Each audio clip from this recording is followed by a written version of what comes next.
L'Église du Dieu vivant présente une année dans la prophétie.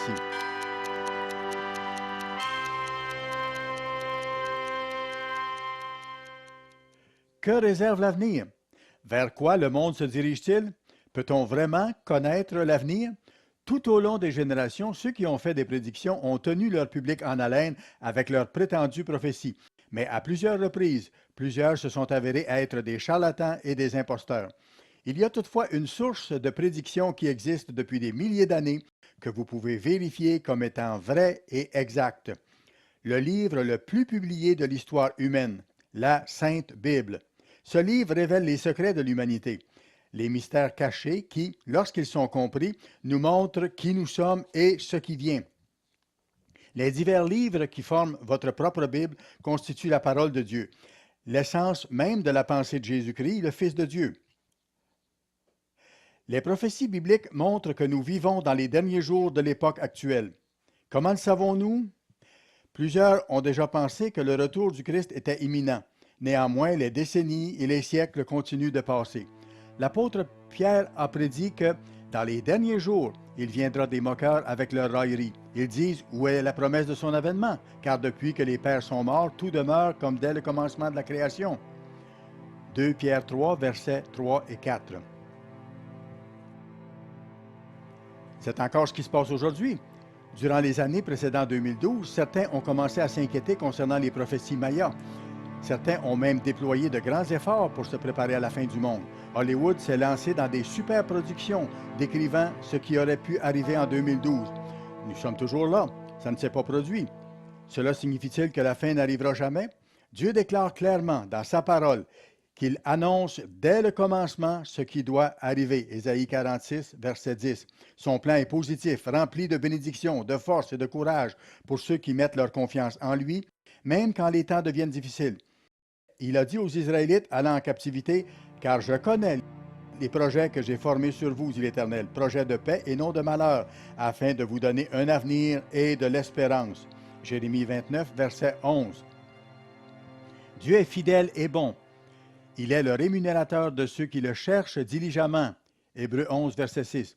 Les événements se succèdent si rapidement aujourd'hui que nous pouvons être facilement accablés par la multiplication des mauvaises nouvelles que nous voyons à la télévision et sur Internet, instantanément, en temps réel. Les événements prophétisés peuvent sembler se réaliser à une vitesse si grande que, si nous ne sommes pas prudents, nous pouvons nous limiter à voir seulement les arbres perdant de vue l'ensemble de la forêt. Nous sommes sous une avalanche d'événements difficiles à suivre et parfois difficiles à comprendre. Y a-t-il une plus grande signification derrière toutes ces choses que nous voyons et entendons dans les nouvelles d'aujourd'hui? Il est certainement bon de temps à autre de prendre un peu de recul et de regarder la vue d'ensemble de la prophétie du temps de la fin. Posons-nous la question, les temps où nous vivons sont-ils simplement les mêmes que dans le passé ou sont-ils plutôt uniques et remarquables par les choses qui se passent en ce moment même et qui peuvent être directement liées à ce que Dieu a prédit dans la Bible? Cette année, dans le présent film de la fête, nous voulons examiner une tranche de temps d'une année et voir ce qui s'est produit dans le monde en rapport avec la parole de Dieu et la prophétie des temps de la fin. Nous savons que ça donne à réfléchir, compte tenu de ce temps où nous vivons, mais c'est également enthousiasmant de réaliser à quel point nous approchons du retour de Jésus-Christ. Il va bientôt intervenir sur la terre avec puissance pour y établir son règne millénaire, tel que représenté par cette fête des tabernacles. J'ai maintenant le plaisir de vous présenter le film de la fête de cette année, intitulé « Une année dans la prophétie ». Soyons coupables de défendre la vérité. Quand nous voyons l'agonie même d'une seule famille qui a perdu des êtres chers, ça devient plus personnel. Les gens perdent leur source de subsistance et leur dignité. L'effondrement total de la moralité de la civilisation humaine. Que sommes-nous devenus aujourd'hui? Actuellement, Dieu ouvre des portes qu'il était impossible de concevoir il y a 30 ans. Il faut que nous soyons prêts et il faut que nous soyons forts.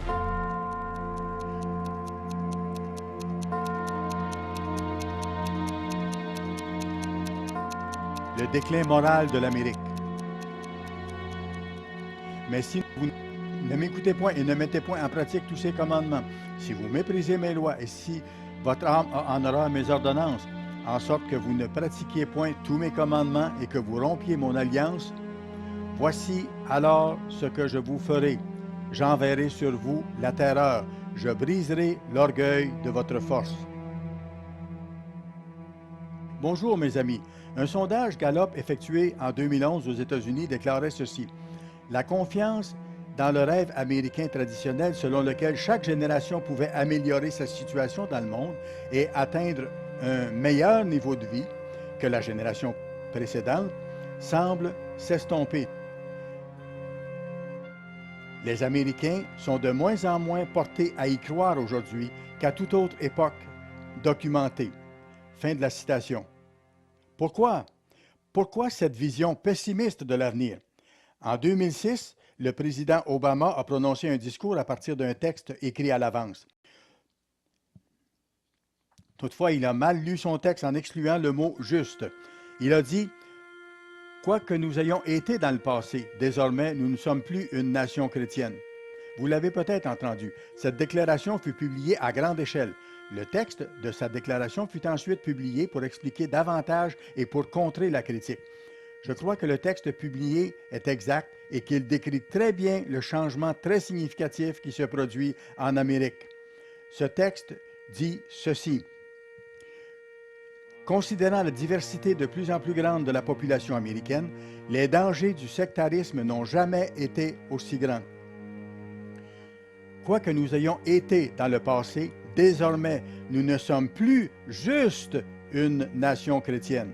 Nous sommes aussi une nation juive, une nation musulmane, une nation bouddhiste, une nation hindoue et une nation de non-croyants. Notez bien ce que dit le président Obama. Les dangers du sectarisme n'ont jamais été aussi grands. Quoi que nous ayons été dans le passé, nous ne le sommes plus.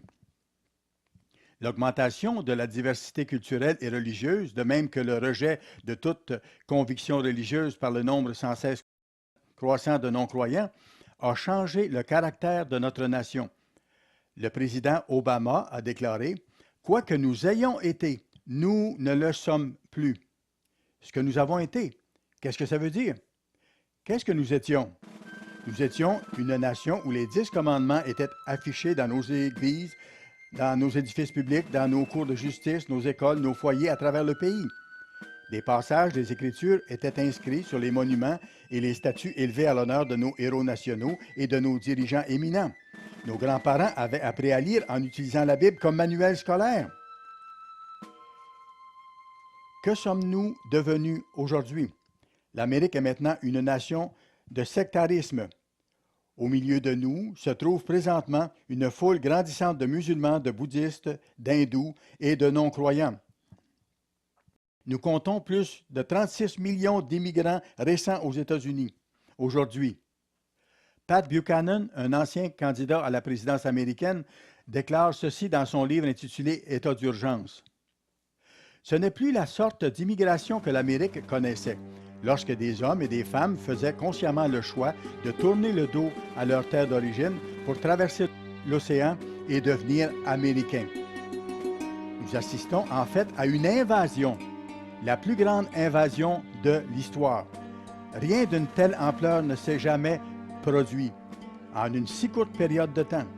Présentement, près de 90% de tous les immigrants viennent de continents et de pays dont les gens n'ont jamais été totalement assimilés à aucun pays occidental. Fin de la citation. Dieu a instruit les Israélites au sujet de l'étranger qui ne s'assimileraient pas à leur pays, qui n'accepteraient pas leur culture, leurs lois et qui n'adoreraient pas le vrai Dieu. Nous lisons dans Exode 23, « Tu ne feras point d'alliance avec eux, ni avec leur Dieu. Ils n'habiteront point dans ton pays, de peur qu'ils ne te fassent pécher contre moi, car tu servirais leur Dieu, et ce serait un piège pour toi. »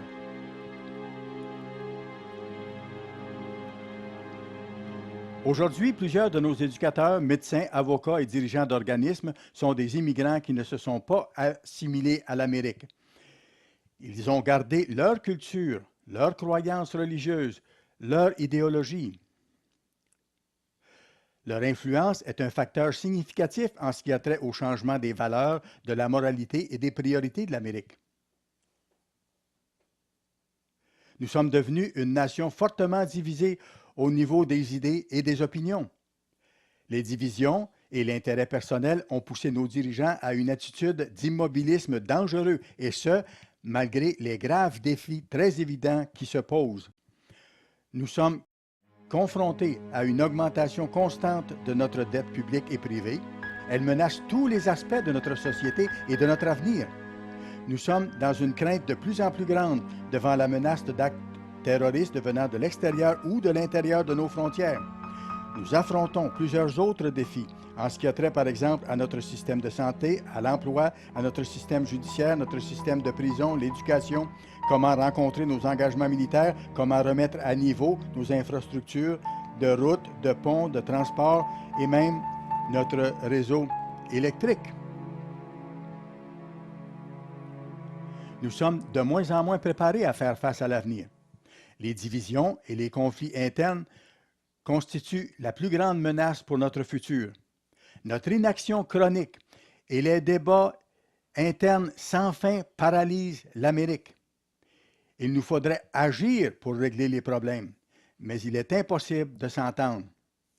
En des moments périlleux du passé, lorsque confrontés à de grands défis, nous agissions dans l'unité, un corps unifié.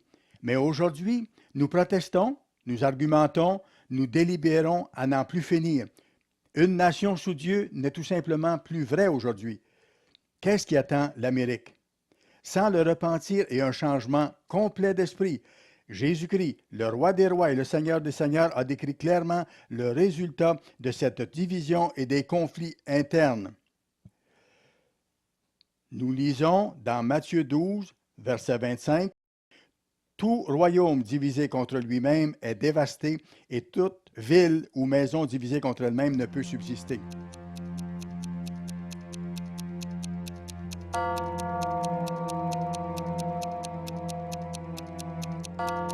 La propagation de l'homosexualité. C'est pourquoi Dieu les a livrés à l'impureté, selon les convoitises de leur cœur. Aussi, ils déshonorent eux-mêmes leur propre corps. C'est pourquoi Dieu les a livrés à des passions infâmes, car leurs femmes ont changé l'usage naturel en celui qui est contre nature. Et de même, les hommes, abandonnant l'usage naturel de la femme, se sont enflammés dans leurs désirs les uns pour les autres, commettant homme avec homme des choses infâmes et recevant en eux-mêmes le salaire que méritait leur égarement. Bonjour frères et sœurs. Ma contribution cette année au film L'arrière-scène de l'œuvre consiste à vous faire voir l'expansion frappante de l'homosexualité dans le monde aujourd'hui. Nous avons été témoins du changement monumental d'attitude dans le monde séculier concernant l'homosexualité depuis quelques décennies. Au cours des 15 dernières années en particulier, nous avons assisté à une campagne publique majeure visant à faire accepter un acte et un style de vie que Dieu appelle une abomination. La légalisation du mariage entre gens de même sexe est le but de cette campagne, dans un effort pour faire percevoir comme étant sur un même pied les relations homosexuelles et le saint mariage ordonné par Dieu entre un homme et une femme. Alors que cette campagne choc de propagande se propage dans le monde, nous, dans l'Église de Dieu, devons résister à de telles influences. Si nous ne sommes pas proches de Dieu, nous, de même que nos enfants, risquons d'être affectés dans nos esprits par ce constant bombardement par les médias. Des parents et des amis et d'autres sources peuvent nous influencer en nous amenant à ignorer à quel point ce style de vie est destructeur, non seulement sur le plan individuel, mais aussi sur le plan national. J'ai grandi à Brisbane, en Australie, durant les années 1940 et 50. La plupart des gens allaient à l'église chaque dimanche. La question de l'homosexualité ne se posait même pas. C'était quelque chose de honteux, quelque chose à éviter et à exclure de la société. C'était vu comme malsain et mauvais de nature. Les choses ont tellement changé depuis ce temps. Les récents sondages indiquent qu'aujourd'hui, une majorité de catholiques appuient le mariage entre personnes de même sexe. Les protestants suivent d'ailleurs de près dans les sondages. Jim Daly, président de Focus on the Family, dans son livre intitulé Refocus, déclare ceci. Les évangéliques conservateurs devraient faire attention de ne pas faire de l'homosexualité un super péché. Les changements effectués par lui dans son organisation reflètent un changement générationnel de priorités et de style. Toutefois, la parole de Dieu commande clairement que son peuple ne s'adapte pas et ne suive pas les traditions de ceux qui sont autour. L'idée selon laquelle Dieu aurait créé un être humain qui serait incapable de trouver le bonheur dans une relation d'amour sans transgresser une interdiction biblique n'est ni plausible ni acceptable. Dieu n'interdit rien qui soit impossible d'éviter. Alors, où en sommes-nous et où cela va-t-il nous mener? Considérez ceci. L'Angleterre, la Nouvelle-Zélande, la France, le Canada et au moins 8 autres nations israélites modernes ont adopté des lois légalisant le mariage entre gens de même sexe. Les forces armées américaines acceptent maintenant ouvertement les homosexuels dans leur rang. Des homosexuels reconnus occupent des postes politiques élevés. Des évêques homosexuels avoués pratiquants sont à la tête de diverses dénominations protestantes. À présent, il existe même une Bible pour homosexuels. Tout ceci est destructeur pour les individus et pour la société. Nous devons être conscients que Dieu en parle clairement et qu'il entend ce qu'il dit. La seule solution à cette plaie morale et spirituelle qui s'enracine, c'est le retour de Jésus-Christ venant éliminer la méchanceté humaine. Voilà pourquoi nous sommes ici cette semaine, frères et sœurs, les yeux tournés vers une époque toute proche où les gens et les nations ne seront plus dans la confusion concernant de telles vérités fondamentales. En restant fidèles, nous aurons la possibilité d'enseigner à l'humanité une voie meilleure. À ce moment-là, le Christ fera toutes choses nouvelles. Et la terrible tristesse que cette forme particulière de style de vie démontre ne sera plus qu'un lointain souvenir. D'ici là, frères et sœurs, nous, dans l'Église de Dieu, devons être conscients des stratégies de notre adversaire. Nous devons protéger notre esprit et l'esprit de nos enfants en portant le casque du salut dont parle l'apôtre Paul. Ne nous leurrons pas. Dieu est très clair concernant l'homosexualité.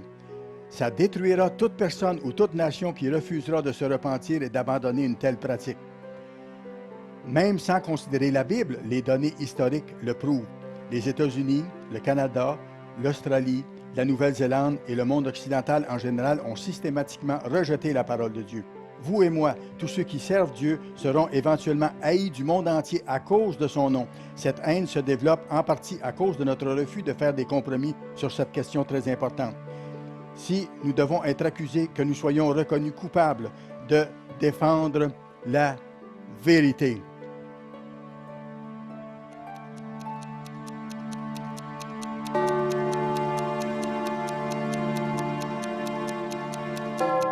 Les bouleversements climatiques. Et tu as souillé le pays par tes prostitutions et par ta méchanceté. Aussi, les pluies ont-elles été retenues, et la pluie du printemps a-t-elle manqué? Mais tu as eu le front d'une femme prostituée. Tu n'as pas voulu avoir honte.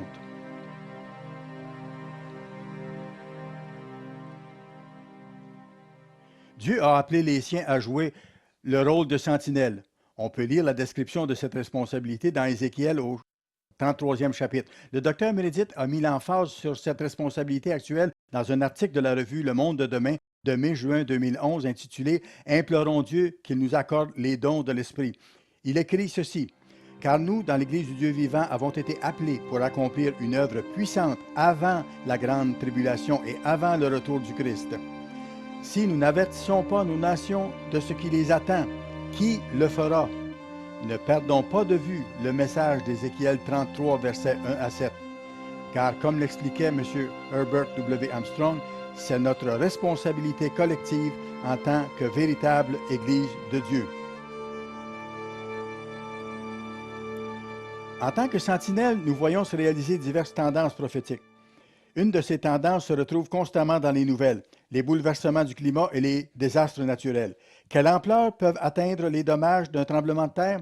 Selon les historiens, le tremblement de terre le plus meurtrier dans les annales s'est produit à Chengji en Chine le 23 janvier 1556 de notre ère. Les estimations peuvent varier, mais un institut de géologie évalue le nombre total de morts entre 820 et 830 000 personnes. Ça peut sembler loin dans le passé, mais la plupart d'entre nous se rappellent très bien le deuxième tremblement de terre le plus meurtrier dans les annales, un séisme de 7 survenu en Haïti le 12 janvier 2010. Les officiels estiment le nombre de morts à plus de 300 000, alors qu'on comptait aussi des centaines de milliers de blessés et plus d'1 million de sans-abri. Ces chiffres importants peuvent sembler impersonnels, mais lorsque nous voyons l'agonie même d'une seule famille qui a perdu des êtres chers, cela devient plus personnel. Certains d'entre nous ont vécu des désastres naturels ou bien ont vu des membres de leur famille être affectés.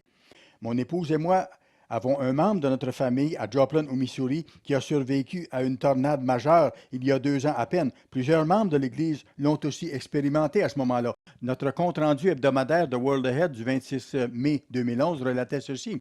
Dimanche dernier, la tornade qui a frappé Joplin, dans le Missouri, a été surnommée la tornade la plus meurtrière du pays depuis 1947. Au moins 125 personnes ont été tuées. Selon M. Karl Beiersdorfer, notre pasteur dans la région, les frères et sœurs des congrégations concernées, à Joplin, Harrison et Springfield, vont bien et personne n'a été blessé à sa connaissance. Il dit également que les ravages causés par la tornade ne ressemblent en rien du tout à ce qu'il avait pu voir dans le passé. Son propre fils et sa belle-fille ont perdu leur maison et 2 voitures, mais ils sont sortis indemnes de la tornade. Ils étaient dans une pièce au centre de la maison à ce moment-là. Pouvez-vous imaginer votre maison disparaître lors d'une tornade ou d'un tremblement de terre? Il faut personnellement nous préparer à de tels désastres naturels, comme nous vous en avons averti dans nos sermons et dans nos publications. Il faut prier pour avoir la protection de Dieu, tout en nous assurant de chercher d'abord le royaume de Dieu et sa justice. Nous savons qu'au moment où la fin de l'époque présente arrivera, il se produira des désastres naturels tellement grands que ceux d'aujourd'hui sembleront tout petits en comparaison. Chaque année, si nous veillons, il nous est donné des rappels concernant ce qui vient. Comparé à 2011, à quel point 2012 fut-il désastreux en termes de perte d'habitation et de nouveaux sans-abri? C'est le double. Voici ce que rapportait la revue Time du 25 mai 2013 dans son article intitulé « Comment les désastres naturels ont changé le monde en 2012 ».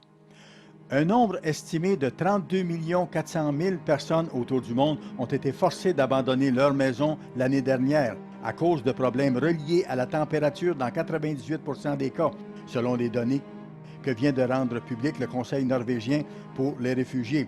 Le Centre international de surveillance des déplacements, l'un des principaux organismes de recherche sur le déracinement global, rapporte que ce chiffre a doublé depuis 2011 et que 68 %, soit 22 millions et plus de cas de déplacés sont en Asie. De plus, à cause du cyclone tropical en direction du Myanmar, où des dizaines de milliers de personnes au cours de l'année passée ont dû fuir les violences ethniques pour aller dans des camps près de la mer, les officiels chargés des réfugiés avertissent de l'imminence d'une catastrophe humanitaire. Fin de la citation. L'article continue en énumérant la liste des 10 pays les plus affectés: la Corée du Nord, le Niger, les États-Unis, dont la revue Time parle en ces termes. La super tempête Sandy a déplacé 776 000 personnes de leur maison lorsqu'elle a frappé les côtes du New Jersey le 29 octobre. La tempête a touché 24 États de la côte Est, tué au moins 285 personnes et causé pour plus de 70 milliards de dollars de dommages. Fin de la citation. Les autres pays de cette liste ayant atteint des niveaux records de sans-abri en 2012 à cause des désastres liés à la température sont la Chine, le Sud-Soudan, les Philippines, Cuba, le Pakistan, le Nigeria et l'Inde. Frères et sœurs, nous savons que les 4 cavaliers de l'Apocalypse ont toujours été en marche symboliquement depuis que le Christ a révélé ces choses, les a fait connaître. Toutefois, tel que mentionné dans notre brochure intitulée « Le mystère révélé de l'Apocalypse », cette prophétie doit s'accomplir dans toute son intensité au temps de la fin. Je cite, « Jésus nous a mis en garde contre la grande tribulation, une époque unique dans l'histoire. » Matthieu 24, 21, 22. « La grande tribulation commencera peu après l'abomination de la désolation, et elle sera la conséquence de l'accomplissement rapide des 5 premiers sceaux au temps de la fin. » Oui, il y aura un accomplissement final de cette prophétie au temps de la toute fin, alors que les 4 cavaliers vont intensifier leur chevauchée. En mai 2013, plusieurs d'entre nous ont vu à la télévision la destruction que des tornades ont semée sur leur passage dans la ville de Moore, en Oklahoma. La chaîne ABC a rapporté l'événement en ces termes. Les tornades qui ont frappé le Midwest cette semaine, tuant des dizaines de personnes et détruisant des centaines de maisons et d'écoles à Moore, dans la banlieue de Oklahoma, a causé pour plus d'1 milliard de dollars de dommages. Et ce ne sont pas seulement les tornades qui provoquent de tels dégâts. Des feux de forêt jusqu'aux ouragans, le pays a souffert de douzaines de désastres naturels qui ont laissé dans leur sillon des dommages de plusieurs milliards de dollars. Fin de la citation. Souvenez-vous de l'expérience vécue par les Israélites en Égypte quand Dieu envoya les 10 plaies. Le Tout-Puissant permit que les Israélites fassent l'expérience des 3 premières plaies, puis Dieu fit une différence. Exode 8, verset 22 dit ceci. « Mais en ce jour-là, je distinguerai le pays de Gozen, où habite mon peuple. Et là, il n'y aura point de mouche, afin que tu saches que moi, l'Éternel, je suis au milieu de ce pays. J'établirai une distinction entre mon peuple et ton peuple. Ce signe sera pour demain. L'Éternel fit ainsi. » Mes amis, Dieu va protéger son peuple, mais nous devons être prêts à affronter les dangers futurs. Dieu va continuer à utiliser la température et les désastres naturels pour avertir nos nations occidentales et toutes les nations du monde. Dans sa brochure révélatrice intitulée « Qui contrôle le temps ?», le docteur Meredith écrit ceci. « Le message divin est un message d'espérance, un message du grand amour de Dieu pour nous. Les désastres croissants de par le monde sont un signe de Dieu pour nous amener au repentir, pour notre bien. Par son grand amour, il veut nous montrer les conséquences de nos péchés. » De la Genèse à Apocalypse, Dieu révèle les bénédictions découlant de l'obéissance et les malédictions qui résultent de la désobéissance. À la fête des tabernacles, nous représentons le millénium qui approche, lorsque les nations apprendront la voie de la paix et qu'elles en récolteront les bénédictions. Elles monteront à Jérusalem pour aller adorer le Messie, le roi, le Christ, comme le précise Zacharie 14 au verset 16. Frères et sœurs, nous devons continuer à être fidèles en tant que sentinelles de Dieu. Alors nous pouvons anticiper avec joie le temps où le laboureur suivra de près le moissonneur et celui qui foule le raisin, celui qui répand la semence, où le mou ruissellera des montagnes et coulera de toutes les collines. Amos 9, 13. Acquittons-nous de nos responsabilités de sentinelles et attendons avec enthousiasme ce temps où Dieu bénira la température de la planète alors que les nations apprendront enfin ses voies de vie.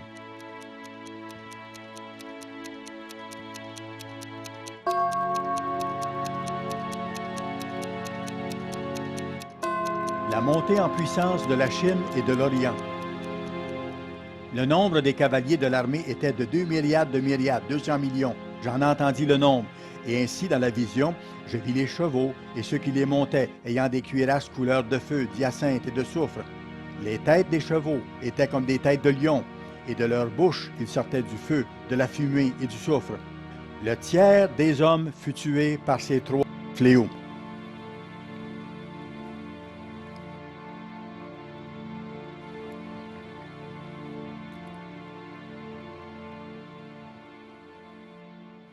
En 1984, mon épouse et moi avons eu le plaisir de célébrer la fête des tabernacles dans la République populaire de Chine.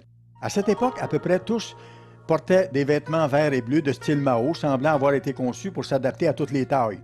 Mais il y avait déjà des changements à l'horizon, comme ça s'est avéré par la suite. Un article dans le China Daily, le quotidien officiel de la République populaire de Chine, encourageait les gens à porter des habits à l'occidental pour égayer les rues. C'était là le commencement de ce qui allait devenir ce qu'il est convenu d'appeler la Chine nouvelle. Après la mort de Mao, Deng Xiaoping devint de facto le nouveau dirigeant de la Chine. Il a réalisé une vérité indéniable. Il y avait des Chinois qui prospéraient à Singapour, à Taïwan, à Hong Kong et ailleurs, alors que ce n'était pas le cas en République de Chine. Des gens semblables, mais ayant une vie tout à fait différente. Il entreprit donc de changer les choses. En 1984, la Chine était de toute évidence un pays du tiers-monde, dont la planification centrale étouffait la majeure partie de l'économie. Ce n'est plus le cas. Deng avait une expression frappante et colorée.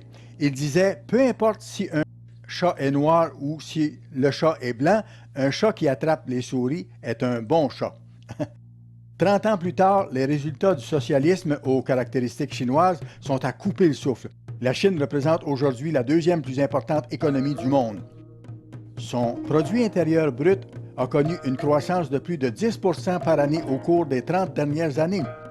C'est le premier pays du monde en ce qui concerne les exportations et le second en termes d'importation de biens.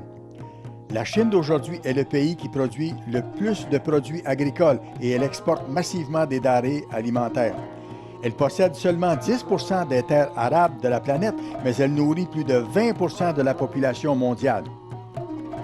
En 2010, ce pays est devenu le plus grand producteur automobile du monde, en plus d'être le plus grand consommateur de voitures. Aujourd'hui, la Chine possède la plus grande réserve de devises étrangères du monde. Les citoyens chinois sont maintenant 4 fois plus riches qu'il y a 20 ans. Des centaines de millions de gens sont littéralement sortis de la pauvreté depuis que Deng Xiaoping a ouvert le pays et que le Parti communiste a adopté l'idée selon laquelle il est glorieux de devenir riche. Lors d'un voyage à Hong Kong en 2012, nous avons été frappés par le nombre de publicités et de magasins vendant des Rolex et autres montres très chères. Nous avons aussi vu de longues files d'attente pour entrer chez Gucci et dans d'autres magasins de renom.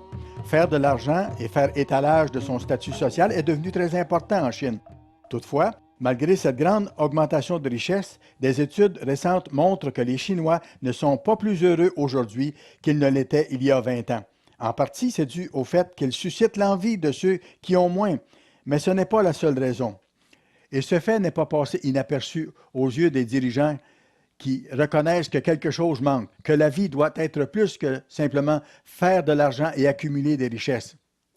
Ils reconnaissent que dans cette Chine nouvelle, il manque une composante morale. Certains espèrent que le confucianisme pourra remplir ce vide moral. Confucius était un philosophe plutôt qu'un personnage religieux. Il croyait que les dirigeants publics devraient être choisis en se basant sur leurs qualifications et sur un caractère droit, et non selon qui ils sont et selon qui ils connaissent. Après sa mort, certaines de ses idées furent répandues et elles ont plus ou moins influencé les dirigeants chinois, même jusqu'à aujourd'hui. Par exemple, à la différence de certaines nations occidentales où les avocats accèdent aux postes les plus élevés du pays, les plus hauts dirigeants chinois sont des ingénieurs et des scientistes. L'idée selon laquelle les dirigeants devraient être choisis en fonction de leurs qualifications et d'un caractère droit n'est pas nouvelle pour nous, qui célébrons cette fête des tabernacles. Dans la Chine nouvelle, il y a une profonde prise de conscience que la composante morale est absente. C'est pourquoi on y encourage l'enseignement moral maintenant. La religion prend de l'importance. À la fin de 2007, l'entreprise d'imprimerie Amini, située à Nanjing, avait imprimé 50 millions de copies de la Bible. Ce qui peut en surprendre plusieurs, c'est que 41 millions de ces copies étaient destinées à la Chine. Les 9 autres millions de Bibles étaient traduites en 75 langues en vue de l'exportation. D'autres compagnies ont également produit une quantité significative de Bibles pour usage domestique, de même que pour l'exportation. Il n'est donc pas difficile de conclure qu'avant longtemps, la Chine pourrait très bien devenir l'éditeur de Bibles le plus important au monde, et tout ceci avec l'approbation du gouvernement. La répression contre les églises dont nous entendons souvent parler dans la presse occidentale concerne habituellement des églises clandestines. À cause d'expériences passées concernant différentes institutions utilisant la religion pour déstabiliser le pays, on peut comprendre que les dirigeants chinois sont tellement sensibles concernant des organisations étrangères qui pourraient s'infiltrer et déstabiliser leur immense population. Compte tenu de tout ceci, l'Église du Dieu vivant offre de nombreux points positifs. Dans notre littérature et dans nos émissions télévisées, nous croyons et prêchons le respect du gouvernement. Nous enseignons et pratiquons l'obéissance aux lois. Nous croyons aussi que les dirigeants doivent être choisis en fonction de leurs qualifications et de leur caractère. Nous comprenons que la Chine doit affronter des défis que nous n'avons pas et que nous ne comprenons pas. Voilà pourquoi il faut nous conduire avec respect. Comme il est écrit dans Romains 13, versets 3 et 5, ce n'est pas pour une bonne raison, c'est pour une mauvaise que les magistrats sont à redouter. Et il est donc nécessaire d'être soumis non seulement par crainte de la punition, mais encore par motif de conscience. Il est essentiel de réaliser que c'est un défi d'apporter l'Évangile dans les pays les plus populeux du monde. Mais il faut aussi constater que Dieu ouvre présentement des portes qu'il était impossible de concevoir il y a 30 ans. Finalement, je veux vous dire ceci. Au cours de mes quelques voyages à Hong Kong et en Chine, j'ai découvert que les Chinois sont les gens les plus sympathiques. Ils sont faits, tout comme nous le sommes, à l'image de Dieu.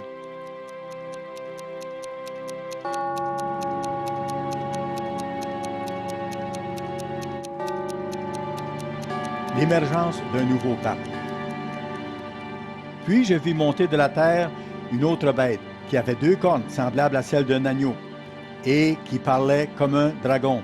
Elle exerçait toute l'autorité de la première bête en sa présence, et elle obligeait la terre et ses habitants à adorer la première bête, dont la blessure mortelle avait été guérie. Elle opérait de grands prodiges jusqu'à faire descendre du feu du ciel sur la terre à la vue des hommes, et elle séduisait les habitants de la terre par les prodiges qui lui étaient donnés d'opérer en présence de la bête.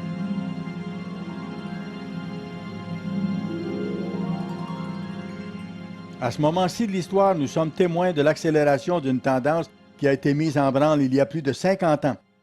Le pape Jean XXIII a étonné le monde chrétien au début des années 60, lorsqu'il a convoqué le deuxième concile du Vatican, connu comme étant le concile écuménique.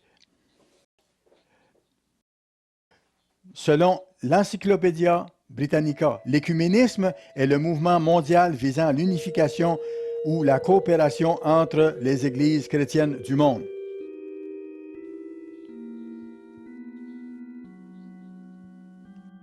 L'un des documents les plus significatifs à émaner de ce deuxième concile de Vatican est appelé en latin Unitatis Redintegratio, ce qui signifie la restauration de l'unité.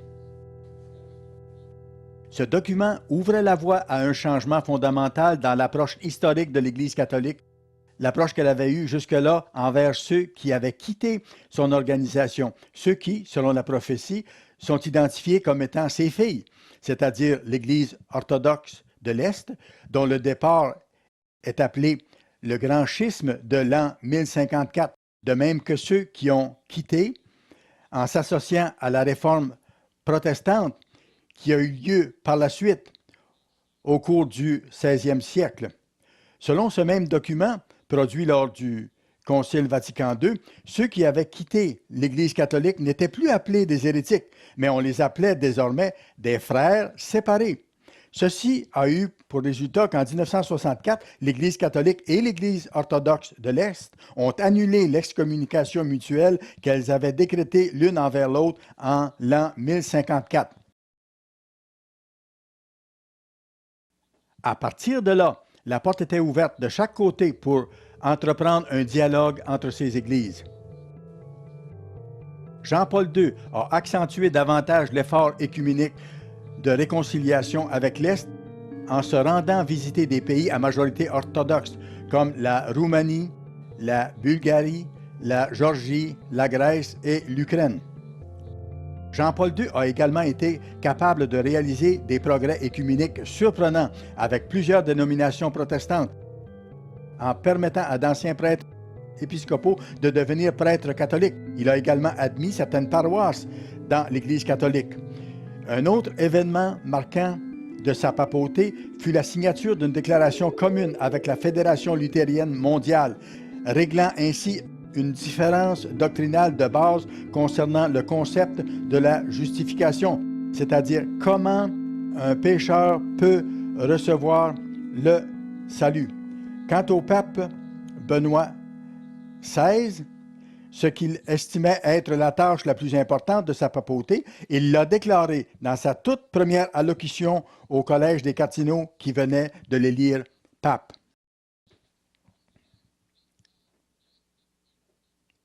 Parlant de lui-même, il s'est exprimé à la troisième personne. Le présent successeur endosse, comme son premier engagement, le fait de travailler sans relâche à la reconstitution au sein de l'Église de l'unité visible de tous les disciples du Christ. C'est là son ambition, c'est là son devoir incontestable. Il est conscient que pour le faire, la simple expression de bons sentiments ne suffit pas. Fin de la citation. 4 mois plus tard, lors de sa première visite papale en Allemagne, voici ce que Benoît XVI a déclaré à un groupe composé d'évangéliques et de protestants qui s'étaient rassemblés à l'occasion de sa visite. Écuménisme ne veut pas dire uniformité dans toutes les expressions de théologie. Il a souligné que l'objectif commun doit être l'unité dans la multiplicité et la multiplicité dans l'unité. Parlons maintenant du nouveau pape François. Le National Catholic Reporter du 22 avril 2013 a publié un article de John L. Allen Jr. qui avait pour titre « François sera une bénédiction pour l'écuménisme ». C'est la prédiction des experts.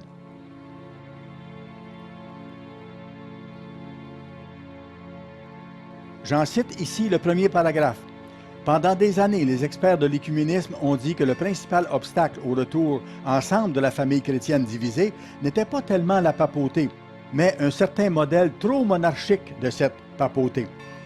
Si nous pouvions trouver de nouvelles façons d'exercer la primatie, ont-ils prophétisé, l'unité pourrait alors faire un grand bond en avant pour finalement être capable de se réaliser.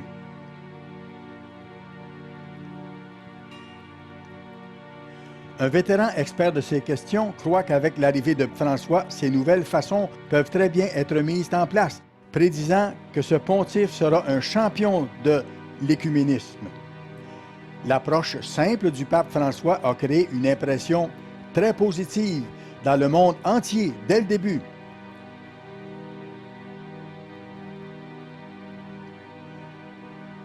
Si cette nouvelle façon d'exercer la primatie se combine avec le fait de faire de grands prodiges jusqu'à faire descendre du feu du ciel sur la terre à la vue des hommes, comme le dit Apocalypse 13, verset 13, alors le mur de division qui existe encore entre les églises catholiques, protestantes et orthodoxes va tomber.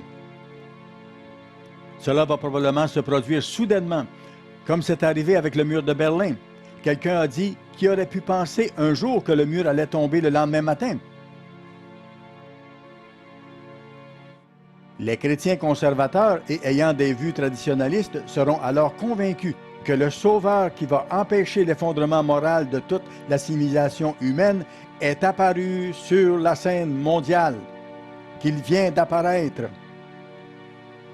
Ce n'est pas inhabituel que l'humanité séduite saute d'un extrême à l'autre.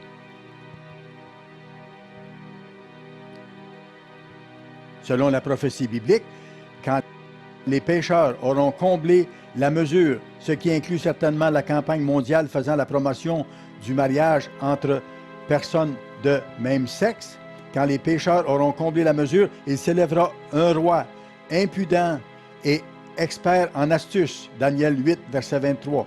Il s'agit peut-être là d'une indication que l'unification des églises chrétiennes de ce monde se produira plus ou moins en même temps que l'unification de l'Europe sous un seul roi, selon Apocalypse 17, versets 12 et 13. Concernant ce roi, la prophétie de Daniel dit encore ceci: « Il détruira les puissants et le peuple des saints. » Daniel 8, 24. Les saints sont ceux qui gardent les commandements de Dieu et ont la foi de Jésus. Apocalypse 14, 12. La grande fausse Église aussi s'en prendra aux saints serviteurs de Dieu, comme dit la Bible. Cette fausse Église est d'ailleurs identifiée comme étant la mère de d'autres Églises. Je vis cette femme ivre du sang des saints et du sang des témoins de Jésus. Donc, la même institution qui semblera sauver la civilisation de l'effondrement moral persécutera ceux qui observent les commandements de Dieu, ceux qui gardent le sabbat et qui refuseront d'adorer l'image de la bête.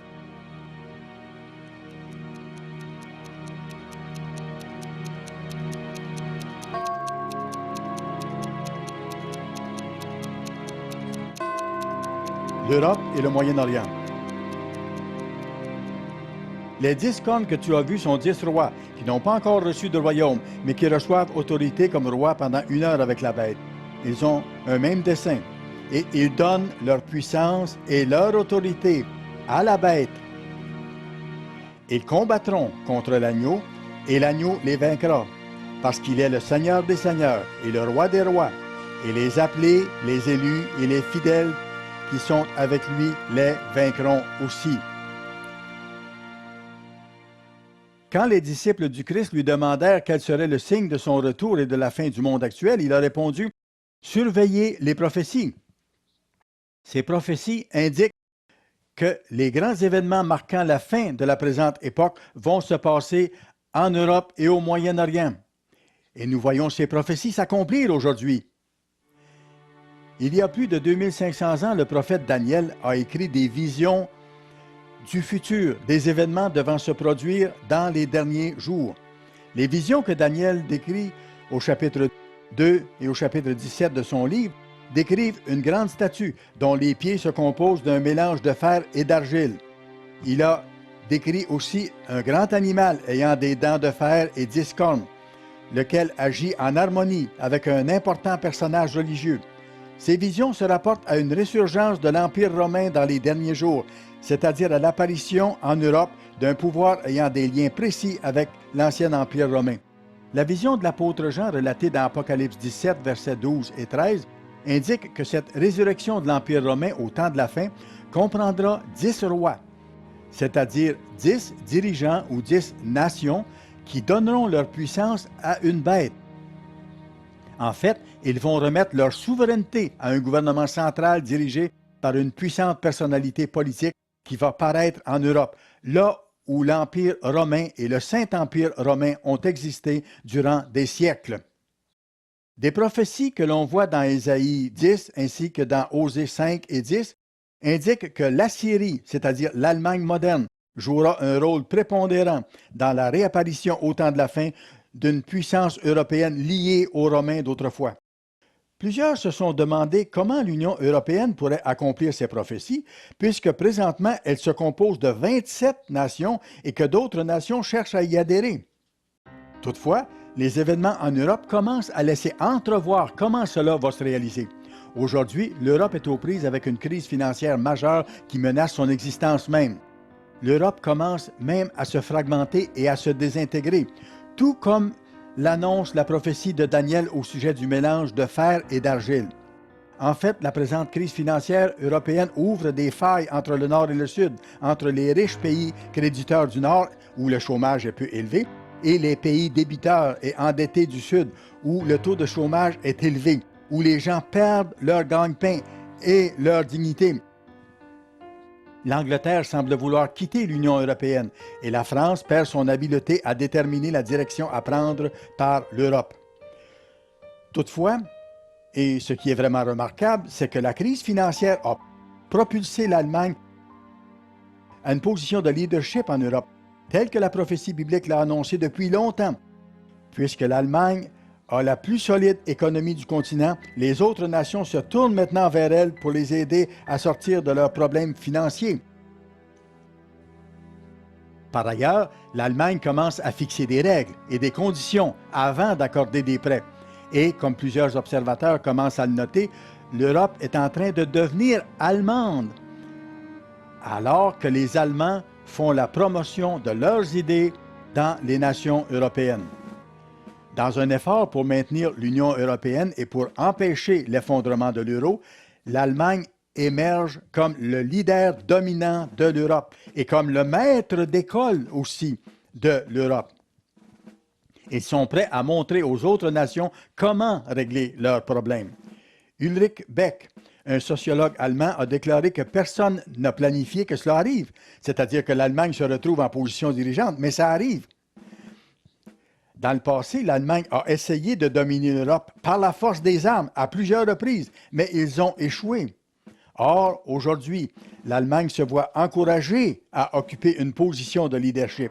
On parle même d'Angela Merkel comme étant la reine sans couronne de l'Europe. Les événements du temps de la fin poussent l'Allemagne, en fait, à jouer le rôle annoncé depuis longtemps dans la prophétie. Merkel a déclaré que les nations de la zone euro doivent être disposées à abandonner certains aspects de leur souveraineté s'ils veulent sauver l'euro et continuer à bâtir l'Europe. Par exemple, remettre le contrôle de leur budget national à une union bancaire européenne.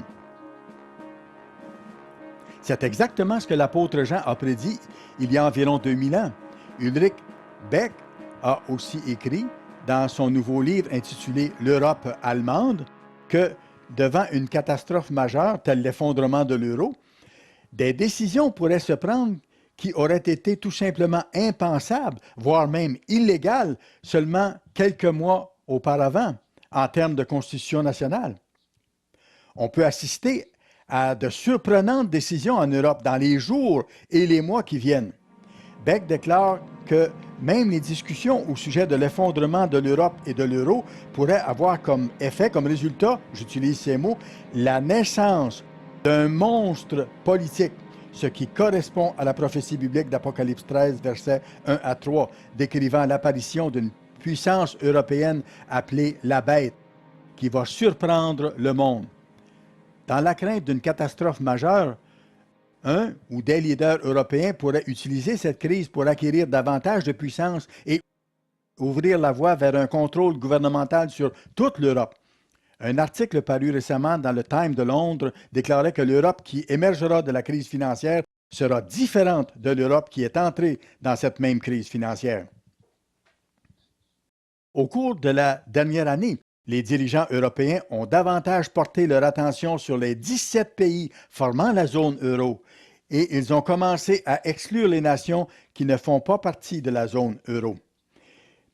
Il est de plus en plus question d'une Europe à deux vitesses, avec un noyau de nations en Europe centrale, un noyau fort, qui sont disposés à former une plus forte union politique et financière, ayant à sa périphérie des nations qui seraient associées à cette union, mais qui ne feraient pas partie du projet européen. Cela réduirait donc le nombre de nations faisant partie de cette bête du temps de la fin.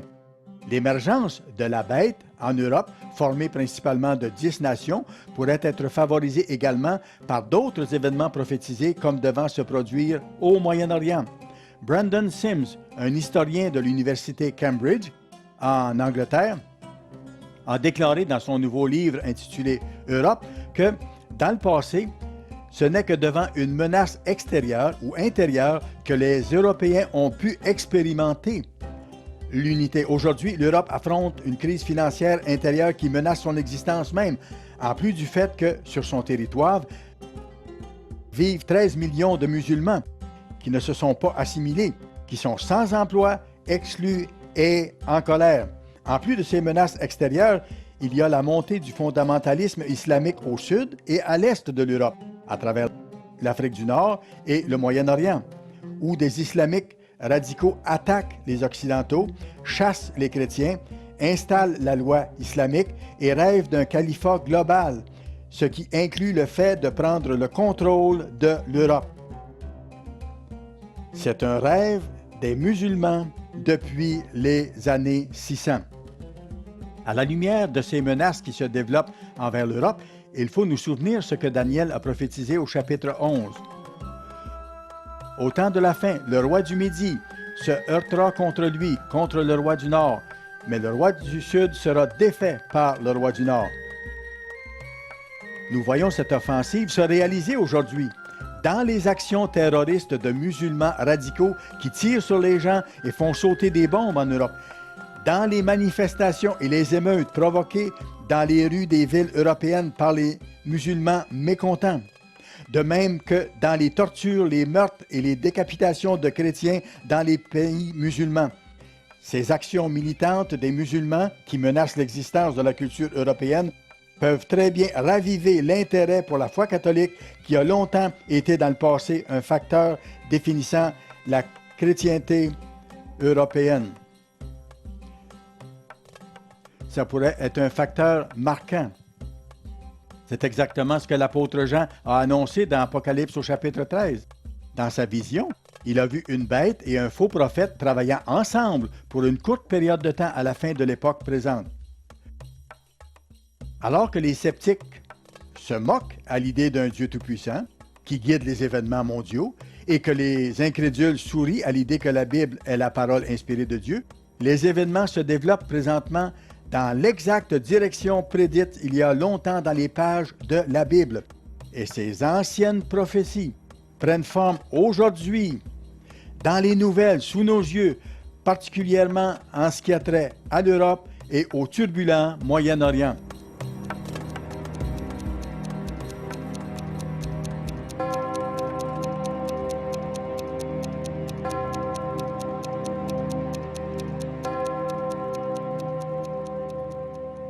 Regardons autour de nous. Pensons à ce qui s'est passé durant la dernière année seulement. Je suis sûr que d'autres événements majeurs se sont produits entre l'enregistrement de ce film aujourd'hui et le moment où vous le visionnez actuellement. C'est un rappel brutal des temps cruciaux où nous vivons. C'est bouleversant, ça donne à réfléchir.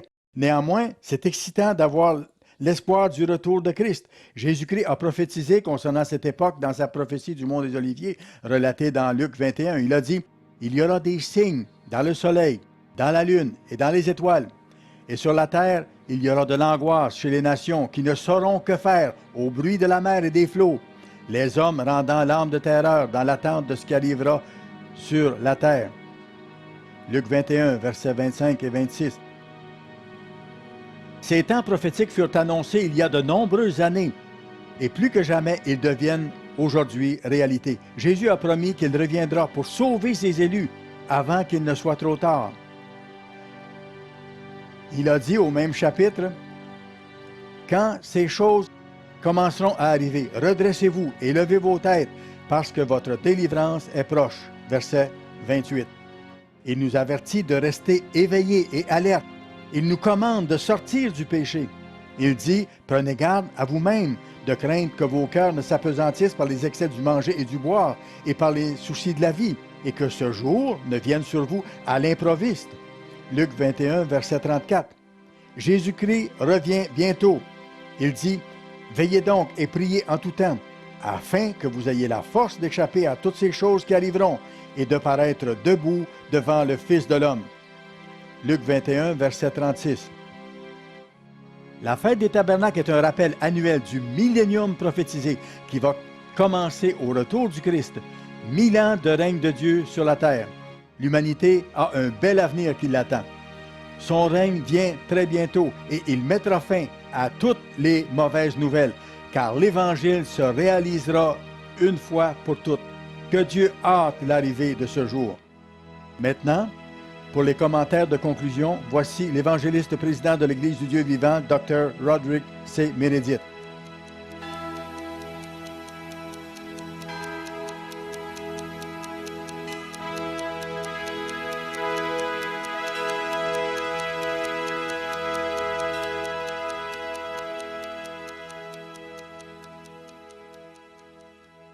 Salutations, frères et sœurs à travers le monde. C'est bon de pouvoir vous parler de cette façon et j'espère que chacun d'entre vous passe une fête excellente. Merci de votre amour, de votre loyauté et de votre soutien constant. J'apprécie profondément la chaleur et l'amour que vous manifestez. Plusieurs d'entre vous ont envoyé à mon épouse et à moi des lettres et des courriels d'encouragement, en plus de prier pour nous. Sachez que nous l'apprécions profondément. Merci de votre affection, de votre loyauté et de votre esprit d'unité. J'en remercie Dieu et tous ceux du quartier général le font. Merci de tout ça. Bien sûr, vous savez que c'est impossible pour moi de vous répondre à chacun par écrit personnellement, mais sachez que nous apprécions grandement votre aide. Frères et sœurs, en juin 1952, il y a exactement 61 ans, j'ai commencé à servir à plein temps dans le ministère. Je n'étais pas encore ordonné comme ministre, mais je remplissais les fonctions de ministre à temps plein. Je venais tout juste de graduer du collège ambassadeur au début de juin et j'ai aussitôt mené avec Burt McNair une tournée de baptême aux États-Unis, d'un océan à l'autre, allant même jusqu'au sud du Canada. À cette occasion, nous avons baptisé plusieurs dizaines de personnes.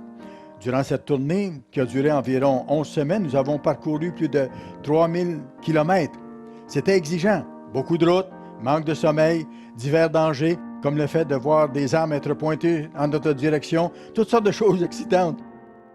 Mais j'étais dans le ministère. Puis, à la fin de l'été, nous sommes descendus à San Diego, où nous avons encore baptisé quelques personnes. Après cela, Burt McNair est retourné au collège et moi, j'ai continué mon ministère. Avec la permission de M. Armstrong, j'ai établi l'Église de Dieu à San Diego. J'ai donc eu le privilège d'établir la toute première église locale, résultant du travail de l'ambassadeur collège. Plus tard, j'ai été envoyé comme pasteur à Portland, en Oregon, puis, durant ce même hiver, j'ai établi l'église de Seattle-Tacoma. C'est au cours de ce même hiver que j'ai été rappelé à Pasadena pour être ordonné évangéliste de l'Église de Dieu. Je servais et durant toutes ces années, à plusieurs reprises, je fus témoin des hauts et des bas de l'Église de Dieu. Comme vous pouvez l'imaginer, toutes sortes de tests et d'épreuves. J'ai aussi vu toutes sortes de tournants et de rebondissements dans les événements mondiaux et dans les événements prophétiques. Plusieurs de nos ministres, des hommes de Dieu, viennent tout juste dans ce film de vous décrire les choses principales qui se sont passées au cours de la dernière année dans le monde et ce qui est en train de se produire. J'ai vu ces choses se développer au cours des années et je peux vous dire sincèrement qu'en considérant les derniers mois, je réalise que nous sommes présentement rendus dans les événements mondiaux à un point où la fin peut arriver beaucoup plus rapidement et beaucoup plus facilement que jamais auparavant. Plusieurs d'entre vous le comprennent et il est temps que nous prenions les choses au sérieux alors que nous voyons la fin approcher et il faut le comprendre. En 1969, plusieurs ont pensé que l'œuvre allait se terminer en 1972 et j'ai eu la permission de M. Armstrong pour envoyer une lettre à tous nos ministres à travers le monde expliquant qu'il y avait 5 raisons majeures pour lesquelles la fin ne pouvait pas venir avant 15, 20, 30 années plus tard. De toute évidence, ça allait même durer plus longtemps que ça, on le sait. Mais je suis content d'avoir pu écrire cette chose-là à ce moment-là, d'envoyer la lettre au peuple de Dieu. Bien sûr, il faut réaliser que nous ne devons pas fixer de date exacte, mais je dois vous dire qu'avec toutes mes années d'expérience, je n'ai jamais senti que la fin était aussi proche que je le sens présentement. J'espère que nous le réalisons et que nous sommes enthousiasmés de ce qui se passe. Nous sommes définitivement tout proches de la fin de cette époque. Le président des États-Unis, l'ancienne secrétaire d'État Hillary Clinton et plusieurs autres disent que le mariage entre homosexuels est très bon. Ils approuvent l'avortement même à tous les stades de la grossesse. Il y a même un médecin à Philadelphie qui a tué des bébés encore vivants après l'avortement. C'est horrible, des choses horribles qui sont acceptées dans nos sociétés, des choses même inimaginables il y a quelques années. Les plus vieux d'entre vous, vous le réalisez.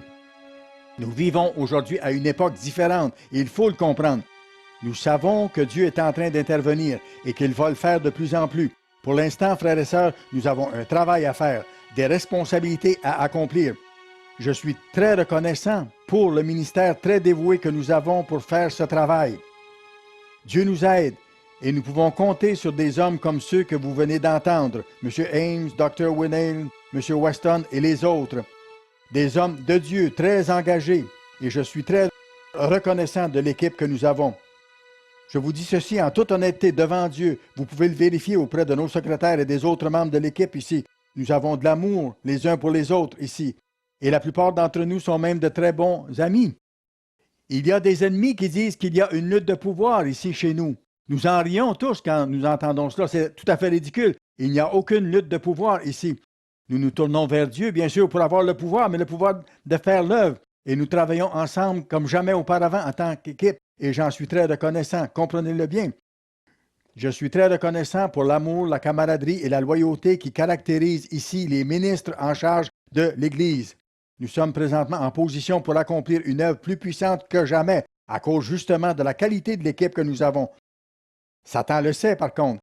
Il est conscient que les événements mondiaux s'accélèrent et que le temps qui lui est accordé touche à sa fin avant qu'il soit rejeté sur la terre. Il n'aime pas ça. Il voit que nous préparons la voie de plus en plus devant le retour de Christ et il n'aime pas ça non plus. C'est pourquoi il a déjà commencé à intervenir et il va le faire beaucoup plus, frères et sœurs, dans nos vies et dans nos attitudes.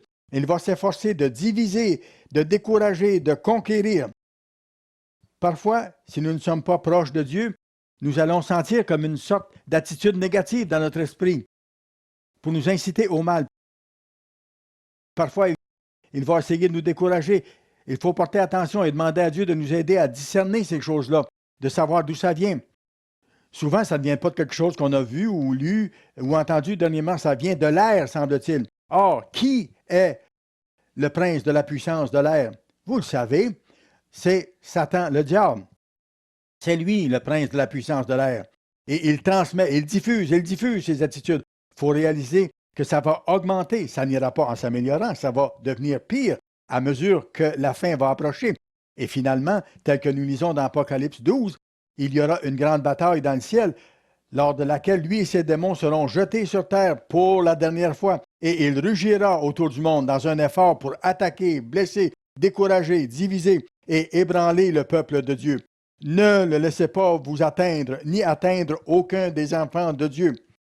J'espère et je prie pour que chacun de vous réalise le besoin d'être vraiment proche de Dieu, pour ne pas que ça vous arrive. Il sait que nous sommes sur le point de compléter l'annonce de l'Évangile au monde et il va essayer de s'en prendre à nous. Il nous faut donc être prêts et il nous faut être forts. Notez ce que Pierre dit à la fin de sa première lettre. Soyez sobres, veillez. Votre adversaire, le diable, rôde comme un lion rugissant, cherchant qui il dévorera. Donc Satan se faufile un peu partout, attendant le moment propice pour bondir hors du buisson afin d'attaquer le peuple de Dieu. Voyez la chose comme ça nous aide. Vous devez combattre, mener le combat de la foi et ne jamais laisser Satan vous abattre. Ne laissez jamais rien vous détourner, mais sachez que Dieu est là, qu'il est notre Père aimant, qu'il ne nous laissera jamais et qu'il ne nous abandonnera jamais. C'est vers lui que nous devons nous tourner. Rappelons-nous que Satan rôde comme un lion et rappelons-nous comment il agit. Résistez-lui. Pierre dit, avec une foi ferme, il nous faut foi et courage, frères. Vous le savez, chacun de vous avait besoin de foi et de courage en préparation des jours et des années qui sont tout juste devant nous. Résistez-lui, sachant que les mêmes souffrances sont imposées à vos frères dans le monde. Les êtres humains sont attaqués, nos frères dans le monde, mais ils n'ont pas l'Esprit. Vous, vous avez le Saint-Esprit de Dieu. Il faut crier à Dieu pour avoir la force. Il faut savoir quand ça vient de Satan. Il ne faut pas laisser ses idées et ses attitudes entrer dans notre esprit. Jamais, jamais. Le Dieu de toute grâce qui vous a appelé en Jésus-Christ à sa gloire éternelle. Le mot grec ici, traduit par « à », sa gloire implique le fait de devenir participant de cette gloire et non pas simplement s'en approcher ou en être témoin. À sa gloire, après que vous aurez souffert un peu de temps. Oui, nous devons d'abord passer par des épreuves et des tests. N'abandonnez pas au moment de ces épreuves. Persévérez jusqu'à la fin. Après que vous aurez souffert un peu de temps, il vous perfectionnera lui-même, vous affermira, vous fortifiera, vous rendra inébranlable. À lui soit la puissance au siècle des siècles. Amen. Assurez-vous d'être proche de Dieu. Ne vous laissez pas être dérangé, détourné par Satan, le diable et ses ruses. Il ne faut pas que ça vous arrive. Nous avons présentement une occasion extraordinaire et ce n'est pas une corvée, c'est une occasion précieuse qui nous est donnée. Quand j'ai été envoyé pour effectuer cette tournée de baptême il y a 61 ans, je savais que ce serait difficile parce que j'avais fait la même chose. Je savais que j'allais manquer de sommeil, que j'allais devoir sauter des repas, mais je savais aussi que des gens que nous allions visiter allaient pleurer même au moment où nous les quitterions, sachant qu'ils ne reverraient sans doute plus personne du collège ambassadeur. Nous leur parlions, nous les aidions, nous les baptisions et nous leur imposions les mains. Puis nous les laissions, sachant que nous n'avions pas d'église locale pour eux. Parce qu'à cette époque, en 1951, nous avions seulement 3 églises sur la côte ouest des États-Unis, Portland, Eugene et Pasadena. L'Église universelle de Dieu ne comptait que ces 3 églises. Dans bien des cas, ces gens n'auraient pas d'église proche avant de nombreuses années. Frères et sœurs, Dieu ne nous a pas appelés seulement pour être sauvés, mais pour faire un travail. Dieu nous le montre clairement, surtout dans l'exemple parfait donné par notre Sauveur Jésus-Christ. Après que le Christ eut parlé à la femme samaritaine, les disciples le pressaient de manger, disant « Rabbi, mange ». Mais il leur dit « J'ai à manger une nourriture que vous ne connaissez pas ». Les disciples se disaient donc les uns aux autres « Quelqu'un lui aura-t-il apporté à manger ?» Jésus leur dit, Jean 4, 34, « Ma nourriture, c'est-à-dire ma force, ce dont je me nourris, ma raison d'être. » Et j'espère que c'est la même chose pour vous, comme ça l'est pour moi aussi. C'est pourquoi nous sommes ici. C'est pourquoi vous et moi sommes appelés maintenant. Dieu aurait très bien pu nous appeler plus tard pour le salut personnel, lors du jugement du grand trône blanc. Mais il nous appelle aujourd'hui, maintenant. Le Christ a donc répondu, « Ma nourriture est de faire la volonté de celui qui m'a envoyé et d'accomplir son œuvre. » Ne dites-vous pas qu'il y a encore 4 mois jusqu'à la moisson? Voici, je vous le dis, levez les yeux, regardez les champs déjà blanchissent pour la moisson. Celui qui moissonne reçoit un salaire. Si vous donnez votre vie à Dieu, vous recevrez un salaire. Il vous accordera un poste plus élevé pour servir, pour diriger 5 ou 10 villes ou une nation ou toute une planète plus tard, dans le gouvernement éternel de Dieu, qui doit d'abord être établi sur la terre et peut-être ensuite sur d'autres régions de l'univers entier. Nous recevrons un salaire de Dieu si nous faisons son œuvre aujourd'hui. Il nous bénira bien au-delà de ce que nous pourrions imaginer en quoi que ce soit et amasse des fruits pour la vie éternelle, afin que celui qui sème et celui qui moissonne se réjouissent ensemble. Nous nous réjouissons en cette fête, mais réalisons pourquoi nous sommes ici. La fête des tabernacles, les sabbats hebdomadaires et toutes les autres activités de l'Église nous enseignent et nous entraînent, nous préparent à devenir les serviteurs éternels de Dieu, dans le royaume de Dieu, dans la famille de Dieu, qui enseignera au monde la voie juste. Comprenons bien cela et apprécions l'appel de Dieu profondément. Je prie pour que chacun de vous saisisse la bonne vision des choses, pour que nous comprenions la grande perspective de Dieu, pour que nous en soyons inspirés, de même que par l'accomplissement des prophéties du temps de la fin. Nous sommes proches du moment du retour de Christ. Il vient bientôt. Je vois les événements prophétisés se réaliser comme jamais auparavant. Il vient bientôt. Préparons-nous. Prions Dieu avec ferveur qu'il nous bénisse, qu'il nous inspire, qu'il nous guide, qu'il nous donne la force nécessaire, qu'il nous donne de guérir les malades, de discerner les esprits, de chasser les démons. Demandez à Dieu qu'il accorde à son Église les dons du Saint-Esprit, une plus grande puissance pour faire son œuvre, qu'il appelle plusieurs autres membres et co-ouvriers, qu'il nous donne l'argent et les ressources pour prêcher sur plus de stations de télévision et pour que notre travail soit plus efficace, que chacun de nous fasse sa part de tout cœur. Demandons à Dieu de nous inspirer, de nous guider comme jamais auparavant. Une occasion extraordinaire nous est donnée. Nous avons une merveilleuse équipe. Je suis inspiré par nos ministres au quartier général et autour du monde, de même que par votre amour et votre loyauté, frères et sœurs. Nous avons un Dieu merveilleux, notre Père et Jésus-Christ, qui veille sur nous et qui nous guide. Nous avons un but unique et tellement précieux, devenir membre éternel du royaume de Dieu qui sera bientôt établi sur la terre. Préparons-nous, allons de l'avant, avec zèle, avec amour, avec foi et courage, plus que jamais. Que Dieu vous bénisse et qu'il bénisse le reste de cette fête, qu'il nous aide à nous préparer à faire le travail pour lequel il nous a appelés, à faire partie de son royaume éternel, à accomplir le but pour lequel il nous a donné le souffle de vie.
This has been a Ceci production est une of the production Living de Church of l'Église du God. Dieu vivant.